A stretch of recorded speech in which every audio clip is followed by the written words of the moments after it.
ہم اپنے آپ کو کیا کہتے ہیں؟ اہل سنت وال۔ اچھا، اب یہاں پر ایک بات ذہن میں رکھ لینا کہ اہل سنت والجماعت تو سارے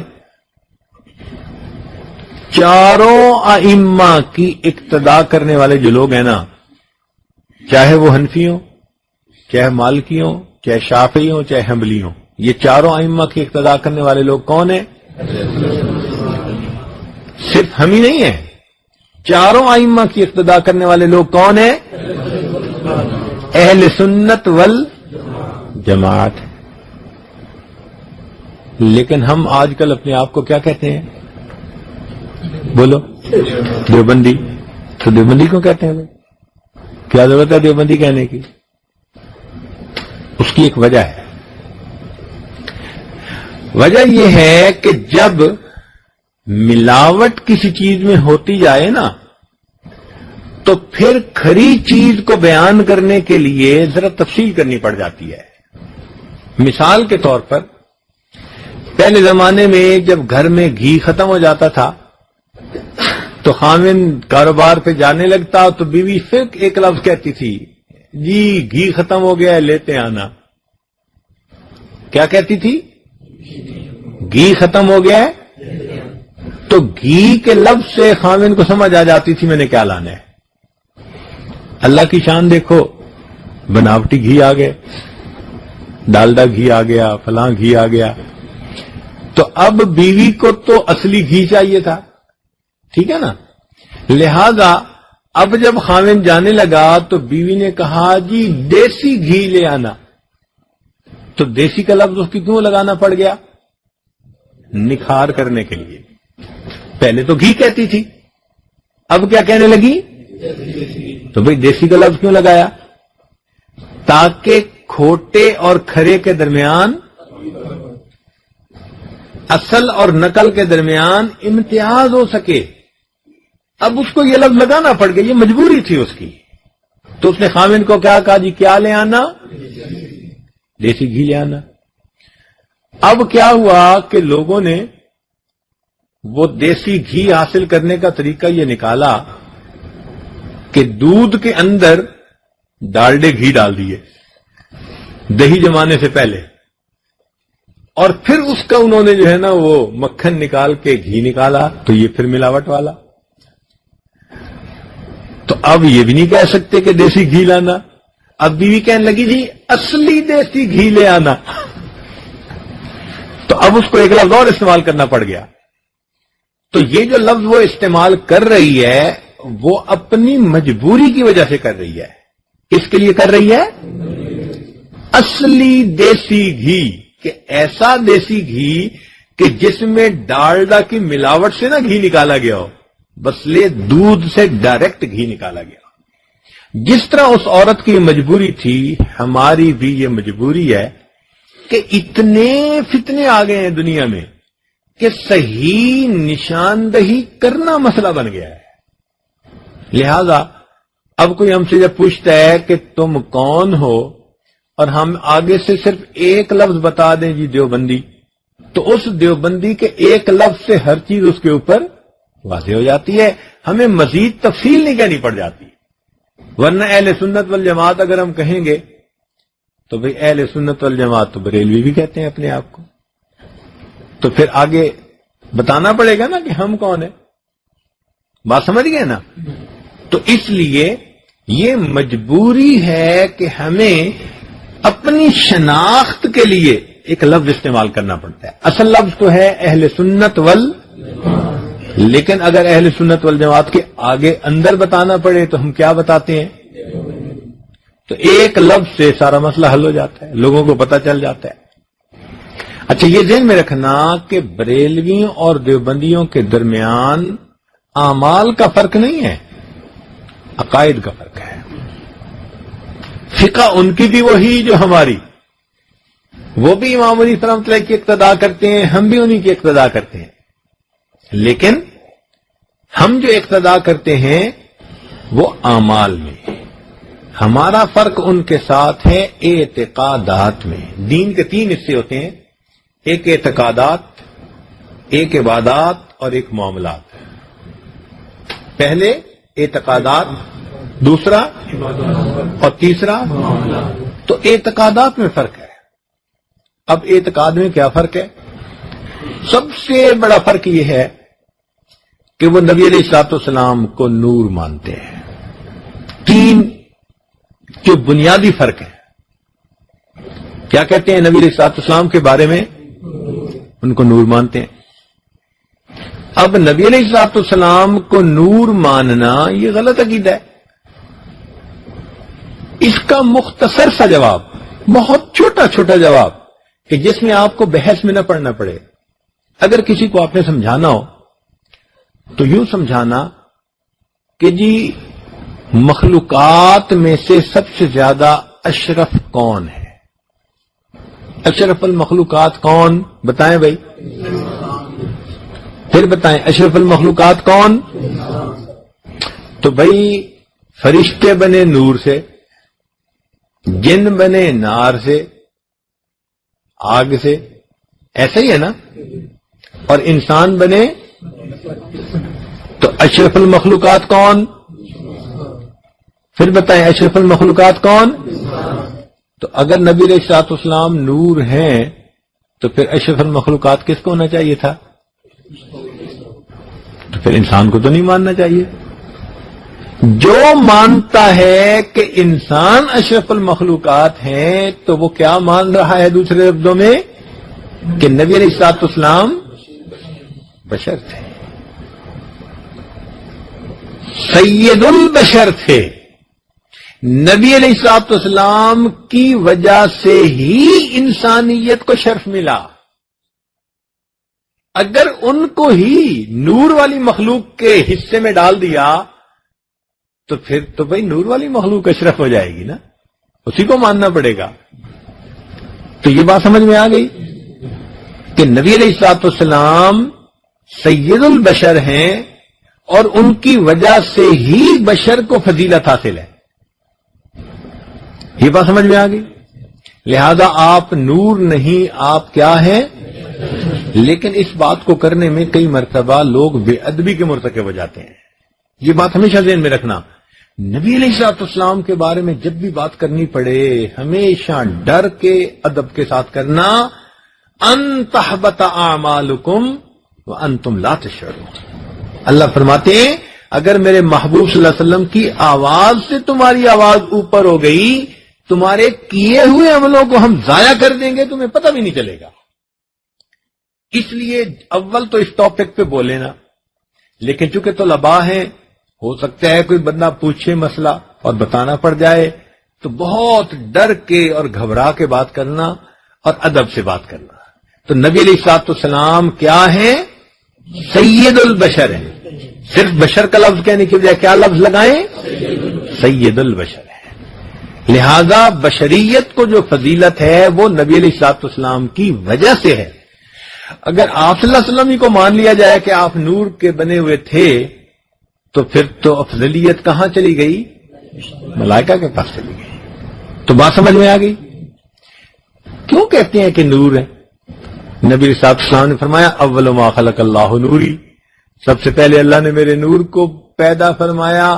تو بھائی وہ تو روح تھی نا. تو روح تو مٹی کی بنی ہوئی نہیں ہے. روح کس چیز سے بنی ہے؟ تو ہر ایک کی روح ایسے ہوتی ہے، وہ تو عالم امر کی آئی ہوئی چیز ہے. لہذا وہ جو نبی علیہ الصلوۃ والسلام نے فرمایا وہ اپنی روح مبارکہ کے بارے میں فرمایا، جس میں مبارک تو اس وقت نہیں نہ بنا تھا. سب سے پہلے کیا چیز پیدا ہوئی؟ روح مبارکہ پیدا ہوئی. تو اس کے لیے نور کا لفظ اگر حدیث میں استعمال ہو گیا تو کوئی اشکال ہی نہیں ہے. بات سمجھ آ گئی نا؟ بات سمجھ آ گئی نا؟ اور ویسے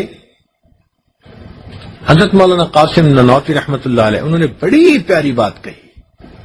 انہوں نے فرمایا کہ اصل وجہ یہ تھی کہ جیسے یہ جو اندر بلب ہے نا، اس کے اندر لوہے کا بنا ہوا ایک ہیٹر سا ہوتا ہے، چھوٹا سا فیلامنٹ جس کو کہتے ہیں. وہ کس چیز کا بنا ہوا ہوتا ہے؟ لوہے کا بنا ہوا ہوتا ہے، ٹنگسٹن کا. لیکن جب اس میں بجلی آتی ہے تو وہ اتنا روشن ہو جاتا ہے کہ وہ لوہے کا نظر ہی نہیں آتا، ہر چیز ہی روشنی نظر آتی ہے. گویا روشنی اس کی وہ جو لوہا پن تھا اس کے اوپر غالب آ گئی. تو مولانا قاسم نانوتوی فرماتے ہیں کہ بالکل اسی طرح نبی علیہ الصلوۃ والسلام سید البشر تھے، مگر آپ کی نورانیت آپ کی بشریت پر غالب آ گئی تھی. اتنی نورانیت تھی نبوت کی کہ نبوت کی اس نورانیت نے اس بشریت کو اپنے اندر مغلوب کر لیا تھا. اس لیے لوگوں کو دھوکا ہو گیا، وہ کہنے لگے جی کہ نبی علیہ السلام نور ہے. اب ایسا ہی ہے کہ جیسے ایک بندہ بلب کو دیکھ کر کہے جی کہ یہ نور کا بنا ہوا ہے. بھائی نور کا نہیں ہے تو بنا ہوا لوہے کا ہی اندر سے. تو نبی علیہ الصلوۃ والسلام سید البشر ہے. کلیئر ہو گیا؟ اس معاملے میں کوئی ذہن میں سوال تو نہیں نا؟ نور اور بشر کے معاملے میں طے ہو گیا. اگلی بات وہ کہتے ہیں کہ نبی علیہ الصلوۃ والسلام حاضر ناظر. نبی علیہ الصلوۃ والسلام کیا؟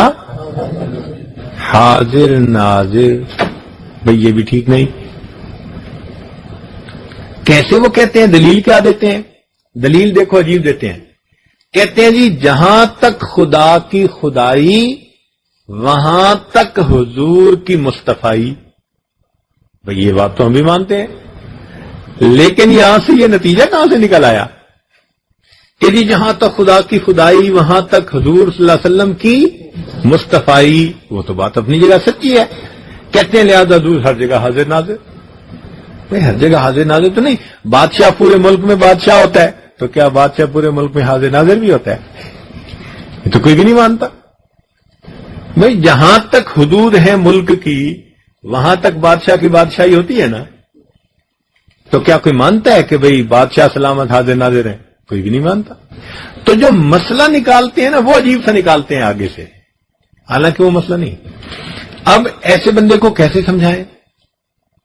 یوں سمجھائیں کہ اس سے پوچھیں کہ بھئی ایک بات بتاؤ کہ نبی علیہ الصلوۃ والسلام مکہ مکرمہ میں کتنا عرصہ رہے؟ وہ کہے گا 10 سال، نہ 13 سال. کتنا عرصہ رہے؟ 13 سال. پھر اس کے بعد آپ صلی اللہ علیہ وسلم نے ہجرت فرمائی. تو ہجرت فرمانے کے بعد کہاں آ کر رہے؟ ہجرت فرمائی یا نہیں فرمائی؟ بتاؤ، اونچا بولیں. ہجرت فرمائی نا. ہجرت سے پہلے کہاں تھے؟ ہجرت کے بعد کہاں تھے؟ جو حاضر ناظر ہو اس کو ہجرت کی کیا ضرورت ہوتی ہے؟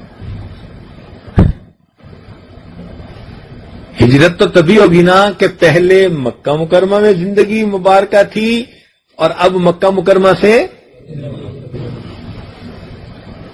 تو جو کہتے ہیں حاضر ناظر اس کا مطلب ہے وہ ہجرت کے قائل ہی نہیں،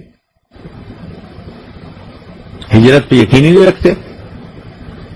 جب اس طرح سادہ لفظوں میں سمجھائیں گے نا تو دوسرے کو بات سمجھ میں آ جائے گی کہ ہاں واقعی بات ٹھیک ہے. تو یہ بات سمجھ میں آ گئی نا. تیسرا بڑا مسئلہ وہ یہ کہتے ہیں کہ جی نبی علیہ الصلوۃ والسلام مختار کل ہیں. نبی علیہ الصلوۃ والسلام کیا ہے؟ مختار کل ہیں. مختار کل سے مراد وہ یہ لیتے ہیں کہ جی نبی علیہ السلام کو اللہ نے ہر اختیار دے دیا ہے. بھئی ٹھیک ہے اللہ تعالیٰ نے اختیار دیا، لیکن اس کا یہ کہاں سے مطلب نکل آیا کہ خود اللہ تعالیٰ بے اختیار ہو گئے؟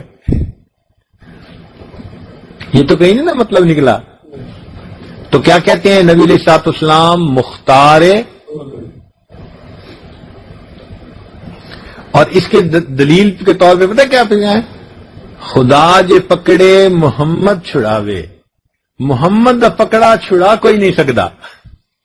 اب یہ دلیل دے رہے ہیں. بھئی یہ دلیل کہاں سے آ گئی بھائی کہ خدا جو پکڑے محمد چھڑاوے، محمد دا پکڑا چھڑا کوئی نہیں سکتا. تو یہ ان کی غلط فہمی ہے کہ وہ اس سے سمجھتے ہیں کہ نبی علیہ السلام مختار کل ہیں. اب اس کا جواب آنا چاہیے نا. کس کا جواب بھلا؟ مختار. اب ایک بات بتائیں کہ نبی علیہ الصلوۃ والسلام نماز ادا فرماتے تھے؟ بتائیں، پکی بات ہے، ادا فرماتے تھے نا؟ کتنی نمازیں فرض تھیں؟ 5 تھیں یا 1 تھی؟ بتائیں، سوچ سمجھ کے جواب دیں۔ 5 نمازیں فرض تھیں یا 1 فرض تھی؟ فرض تھی نا؟ فرض کا مطلب کیا ہوتا ہے؟ چلیں یہ بتائیں۔ فرض کا مطلب یہ ہوتا ہے کہ وہ کام جس کو کرنا لازم ہو، ایسے ہی نا؟ اور نفل وہ کام ہوتا ہے کہ جس میں بندے کو اختیار ہو۔ نفل وہ کام ہوتا ہے کہ جس میں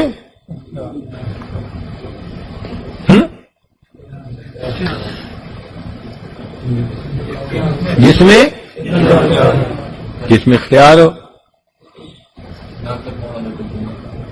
نہ کرنے والے کو اختیار ہو، چاہے تو وہ کرے اور چاہے تو وہ نہ کرے۔ تو نبی علیہ السلام پر جو 5 نمازیں تھیں یا چھٹی تہجد کی نماز تھی، یہ نمازیں کیا تھیں؟ تو فرض میں اختیار ہوتا ہے، تو مختار کل پھر کیسے ہوئے؟ بات سمجھ رہے ہیں نا؟ یا تو اگر مختار کل مانتے ہیں تو کہیں کہ نبی علیہ السلام نفلی نمازیں پڑھتے تھے، نماز فرض نہیں تھی۔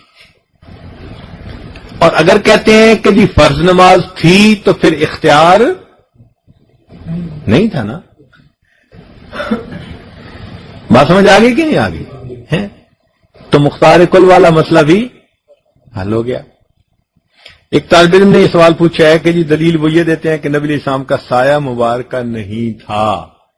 سایہ مبارکہ کا نہ ہونا، اس سے کوئی نور کا ہونا تو ثابت نہیں ہوتا، اس لیے کہ سایہ مبارکہ تو بادل کی وجہ سے بھی، چونکہ اکثر اوقات نبی علیہ السلام کے سر پر بادل سایہ کرتا تھا۔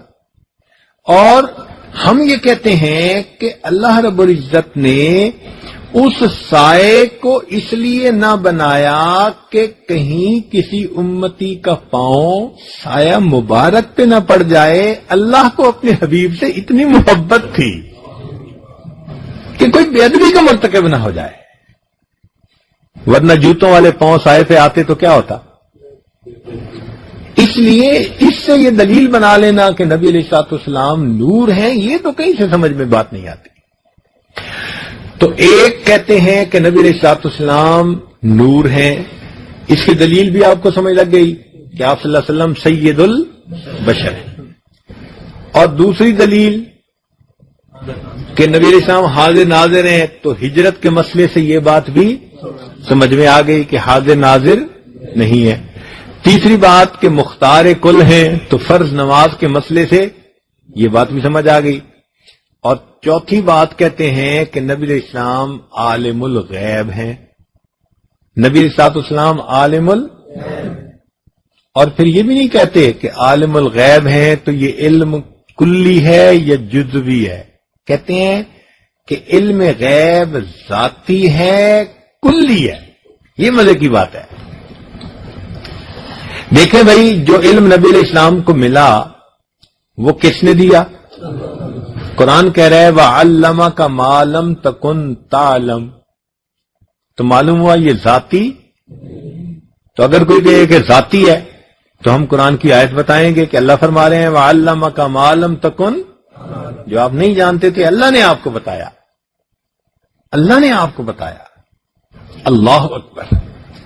تو معلوم ہوا کہ ذاتی نہیں، یہ اللہ کی عطا ہے، اللہ کی دین ہے۔ اور دوسری بحث رہ گئی کہ کلی یا جزوی، تو ہم کہتے ہیں کہ جزوی تو علم اللہ نے دیا۔ دلیل وہ کہتے ہیں جی نبی السلام نے قیامت کی نشانیاں بتائیں، آنے والے وقت کی باتیں بتائیں، غیب کی خبریں بتائیں۔ بھئی غیب کی خبریں بتائیں تو اللہ نے جو بتائیں وہی آگے بتائیں۔ تو اگر جزوی طور پر اللہ نے کچھ بتا دیا تو یہ تو نبوت کے منصب شان کے مطابق ہے۔ باقی یہ بات کہ کوئی کہے کہ جی کلی علم تھا، تو کلی علم تو نہیں تھا۔ دیکھیں اللہ تعالیٰ قرآن مجید میں فرماتے ہیں کہ اے میرے پیارے حبیب، وما علمناہ الشعر وما ينبغي له، اور ہم نے ان کو شعر کا علم نہیں دیا اور وہ آپ کی شایان شان بھی. تو شعر کا علم نبی علیہ السلام کے پاس تھا، تو جب علم نہیں تھا تو کلی کا لفظ بھی استعمال نہیں کر سکتے. تو علم غیب کے بارے میں جو دو لفظ استعمال کرتے ہیں کہ کیا تھا، ذاتی تھا، اس بارے میں بھی آیت مل گئی، اور جو کہتے ہیں کلی تھا تو اس بارے میں بھی وما علمناہ الشعر، یہ بھی آیت بتا رہی ہے. تو معلوم ہوا کہ اس معاملے میں بھی پتہ صاف ہو گیا. تو یہ چار بنیادی مسئلے ہیں. اس چار کے بعد جو باقی ہیں نا وہ چھوٹی چھوٹی باتیں ہیں اور بے وقوفوں والی باتیں ہیں بیچاروں کی. وہ کوئی عقیدے کا کوئی ایسا مسئلہ نہیں ہے اس میں. اب دیکھیں، کہتے ہیں جی کہ ہم نے 11ویں شریف دینی ہے. بھائی اصل میں جو 11ویں یہ ہوتی ہے وہ اللہ کے نام کا صدقہ دیا جاتا ہے. اللہ کے نام پر صدقہ دے دو بھائی، اور اس کا ثواب کسی بزرگ کو پہنچا دو، اتنی سی بات ہے. تو بھائی اس کو تو ہم بھی مانتے ہیں. اس میں جو قباحت ہے نا وہ یہ ہے کہ تاریخ متعین کر لیتے ہیں اور چیز متعین کر لیتے ہیں، اور نمبر 3 کہ یہ عقیدہ رکھتے ہیں کہ جو نہیں دے گا اس کو سزا ملے گی. یہ 3 چیزیں اس چیز کو حرام کر دیتی ہیں. اگر کوئی مہینے کے 30 دن صدقہ کرے تو اس کو اجازت ہے. 11ویں کیوں ضروری ہے بھائی؟ 10ویں کو کرو، 12ویں کو کرو، 13ویں کو کرو، تم متعین کیوں کر لیتے ہو؟ نتیجہ یہ ہوتا ہے کہ آج لاہور میں 11ویں کو دودھ ہی نہیں ملتا چائے پکانے والوں کو. تو تاریخ کا تعین یہ بھی ٹھیک نہیں. بات سمجھ گئے نا؟ پھر چیز کا تعین کہ جی کھیر بنانی ہے، تو بھائی کھیر ہی کیوں؟ آپ اگر پلاؤ بنائیں مرغی والا تو انشاءاللہ کھانے والے اس کو کھائیں گے. اور تیسرا جو نہیں کرتے ان کے بارے میں یہ عقیدہ رکھنا کہ نہیں کریں گے تو ہمیں نقصان ہوگا، ہمارا نقصان ہوگا، یہ ٹھیک نہیں ہے. اگر یہ 3 چیزیں درمیان میں سے نکل جائیں تو ایک بندہ دن میں 10 دیگیں پکائے، اس کو 10 کھانے کی اجازت ہے، اس میں کیا سکتا. کیونکہ اصل مسئلہ تو ایصال ثواب ہے نا. ایصال ثواب تو جائز ہے، مگر اس ایصال ثواب پر جو یہ 3 شرطیں لگا دیتے ہیں وہ شرطوں کی وجہ سے وہ ناجائز بن جاتا ہے. بات سمجھ آ گئی؟ تو اس قسم کے چھوٹے چھوٹے ان کے ساتھ مسئلے ہیں. باقی اب انہوں نے آ کے تھوڑا اس مسئلے کو اور زیادہ ہوا دینے کی کوشش کی ہے. چنانچہ مدینہ بھائی کیا حال ہیں، وہ اب مدینہ بھائی بن گئے ہیں سارے کے سارے، ماشاءاللہ. لیکن ہمارا ان کے ساتھ اعتقادات کا جو ہے نا وہ اختلاف ہے. بات سمجھ میں آ گئی؟